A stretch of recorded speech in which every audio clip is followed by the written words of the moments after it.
Hello students, welcome back to my YouTube channel. Dear students, आपको बता दूं कि एक नए चैप्टर का मैंने शुरुआत किया हुआ है जिसका नाम है विद्युत धारा, जिसे हम इलेक्ट्रिक करंट भी कहते हैं। ठीक है, और आज की इस वीडियो में हमें मुख्य टॉपिक क्या क्या समझना है। तो पहले समझना है विद्युत धारा के बारे में कि यह होता क्या है, जिसे हम इलेक्ट्रिक करंट भी कहते हैं। और दूसरी बात हमें समझना है कि 1 एम्पियर की परिभाषा क्या होती है, और साथ ही साथ कुछ प्रश्न को हल करेंगे ना। ये जो टॉपिक है इम्पोर्टेंट है क्योंकि एग्जाम में कई बार आ चुके हैं, इसलिए आप इसको ध्यान से देखेगा। आपको बता दूं कि विद्युत धारा का ये वीडियो नंबर दूसरा है। इससे पहले हमने एक वीडियो को बनाया है जिसका लिंक ऊपर कुछ देर में आ जाएगा। उसमें हमने बताया है आवेश किसे कहते हैं, आवेश कितने प्रकार के होते हैं, तथा एक कूलम आवेश में कितने इलेक्ट्रॉन्स होते हैं। और ये टॉपिक मोस्ट है ना। तो ऊपर एक लिंक आ रही है, सीधे आप उस पर क्लिक कीजिए और उस वीडियो को आप ध्यान से देख लीजिएगा। ठीक है, तो चलिए हम आज के वीडियो को स्टार्ट करते हैं और समझते हैं विद्युत धारा यानी कि इलेक्ट्रिक करंट होता क्या है। सबसे पहले आपको बता दूं कि विद्युत धारा जो होता है वे हमेशा धातुओं में प्रवाहित होती है, अधातुओं में विद्युत धारा प्रवाहित नहीं होती है। अधातु ये है, अगर इसमें इधर से हम बिजली प्रवेश कराएंगे तो क्या इधर निकलेगा? नहीं निकलेगा ना, क्योंकि इसमें इलेक्ट्रॉन्स स्वतंत्र अवस्था में नहीं पाए जाते हैं। समझे कि नहीं समझे? लेकिन जो धातु होते हैं, धातु मेटल्स, उसमें इलेक्ट्रॉन्स मुक्त अवस्था में, स्वतंत्र अवस्था में गति करते रहते हैं इधर उधर। और इसीलिए जब भी धातुओं में आप करंट इधर दीजिएगा तो इधर प्रवाहित हो जाता है, लेकिन अधातु में ऐसा नहीं होता है क्योंकि इलेक्ट्रॉन इसमें स्वतंत्रतापूर्वक गति नहीं कर सकते। ठीक है, तो ध्यान से समझिएगा विद्युत धारा क्या होता है ना। हम ऐसा बोलेंगे कि आवेश के प्रवाह के समय दर को विद्युत धारा कहते हैं। एक परिभाषा आप यही बोल सकते हैं। और दूसरा ये बोल सकते हैं कि मान लो हमारे पास कोई चालक तार है। क्या है? कोई चालक तार। तार मतलब धातु का ना, समझिएगा, करंट उसी में बहेगा और कहीं नहीं ना। तो मान लो कि हमारे पास कोई चालक तार है और उसमें एकांक समय में आवेश प्रवाहित हो रही है। एकांक समय का मतलब समझिएगा, या तो 1 मिनट या 1 सेकेंड या 1 घंटा, यानी 1 सेकेंड या 1 मिनट या 1 घंटा को हम बोलेंगे क्या चीज़? एकांक समय बोलेंगे ना। तो एकांक समय में प्रवाहित होने वाली आवेश जो होते हैं वही कहलाते हैं विद्युत धारा। आवेश मतलब क्या बताए? आवेश मतलब हम बताए थे कल के ही वीडियो में कि आवेश मतलब इलेक्ट्रॉनों की संख्या।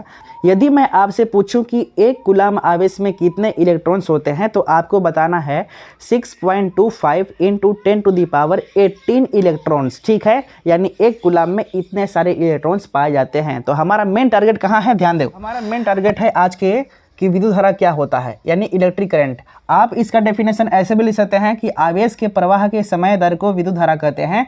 इसको हम फार्मूले के माध्यम से समझेंगे। ठीक है, आप सीधा आप बोल सकते हैं कि आवेश के प्रवाह के समय दर को, यानी कि आवेश जो है, यानी आवेश समय दर, यानी कि 1 सेकेंड में, चाहे 1 मिनट में, चाहे 1 घंटा में कितना आवेश प्रवाहित हो रहा है किसी भी तार में, तो उसी की संख्या जो होता है विद्युत धारा कहलाता है। ठीक है, इसी चीज़ को मैं इस प्रकार से बोल सकता हूँ कि किसी चालक में, चालक मतलब तार समझिएगा, ऐसा तार जिसमें करंट बहता हो। ठीक है, तो लिखा है किसी चालक में एकांक समय में, एकांक का मतलब 1 मिनट या 1 सेकेंड या 1 घंटा में ना, प्रवाहित होने वाला आवेश, यानी 1 घंटा में या 1 मिनट में या 1 सेकेंड में कितना आवेश प्रवाहित हो रहा है वही कहलाता है विद्युत धारा। ठीक है, यानी हम इसको ऐसे बोल सकते हैं कि किसी चालक में एकांक समय में प्रवाहित होने वाला आवेश को विद्युत धारा कहते हैं। ठीक है, अब इसको हम फार्मूले के माध्यम से समझते हैं। ठीक है, एक सूत्र होता है, याद रखिएगा, विद्युत धारा बराबर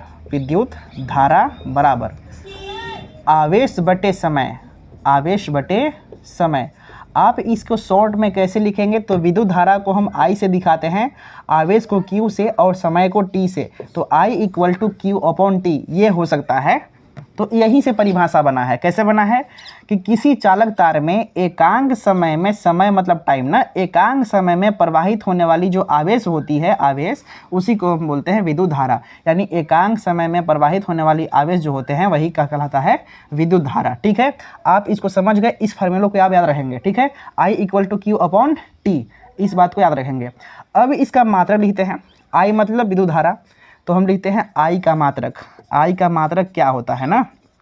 I का मात्रक, अगर I का मात्रक लिखना है, I मतलब विद्युत धारा का, तो आवेश का मात्रक लिखना पड़ेगा। किसका? ऊपर Q का मात्रक, ठीक है, बटे T का मात्रक, T का मात्रक। ओके, तो आवेश का मात्रक क्या होता है? आवेश का मात्रक होता है कूलाम, तो ऊपर लिख दो कूलाम। और समय का मात्रक क्या होता है सेकेंड, यहाँ लिख दो सेकेंड।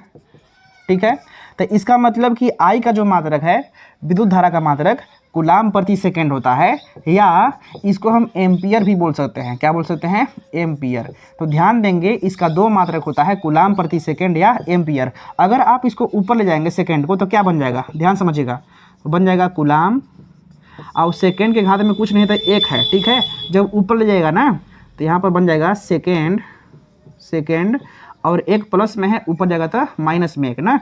तो ये होता है विद्युत धारा का मात्रक, क्या क्या, कूलाम प्रति सेकेंड कहो या एम्पियर कहो या तो कूलाम सेकेंड इनवर्स कहिए, यह भी हमारा विद्युत धारा का मात्रक रहा। ठीक है, आप समझ चुके ना। अब अगर हम बात करें कि भाई एक एम्पियर किसे कहते हैं, तो आपको पता होना चाहिए कि इसी को हम एम्पियर बोल रहे हैं, यानी एम्पियर बराबर ये होता है ना।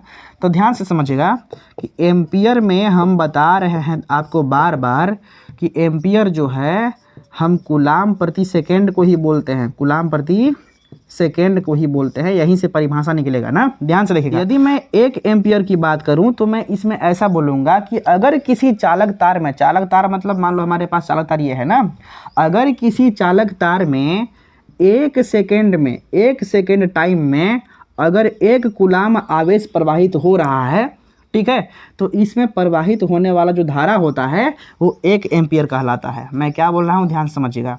अगर कोई चालक तार है और चालक तार में एक सेकेंड में एक कूलाम आवेश प्रवाहित हो रही है, तो उसमें प्रवाहित होने वाली जो धारा होती है वो एक एम्पियर होता है।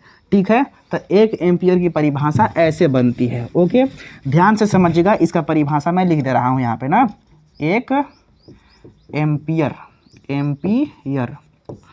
कैसे लिखेंगे, ऐसा लिखेंगे, यदि किसी चालक तार में, यदि किसी चालक तार में, ठीक है, यदि किसी चालक तार में एक सेकेंड में एक कूलाम आवेश, एक सेकेंड में एक कूलाम आवेश प्रवाहित होता है,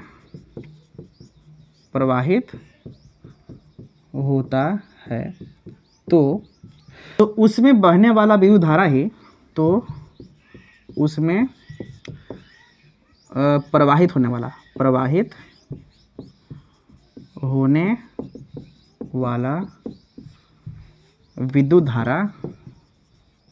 विद्युत धारा एक एम्पियर होगा।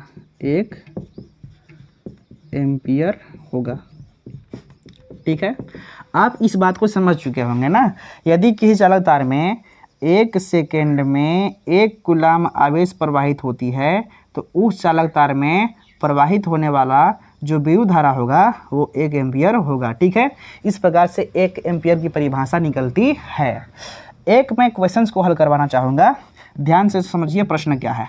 अब समझिए एक प्रश्न, ठीक है, यदि किसी चालक तार में विद्युत धारा जिसे हम I से दिखाते हैं, ये 2 एम्पियर प्रवाहित हो रही है तथा उसमें 4 कूलाम का विद्युत आवेश प्रवाहित हो रहा है, तो बताइए उसको प्रवाहित होने में कितना समय लगेगा।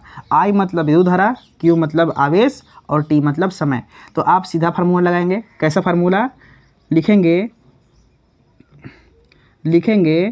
I equal to Q upon T. आपको यही ना बताया है जी formula, I equal to Q upon T. इसी में आपको मान रखना है और कुछ नहीं, हल हो जाएगा। ठीक है, I का मान कितना है 2, तो यहाँ पर लिखो क्या चीज़, यहाँ पर लिखो 2 बराबर, ऊपर Q का मान कितना है 4 है, तो यहाँ पर 4 लिखो, बटे में T का मान नीचे है तो नीचे T लिखो।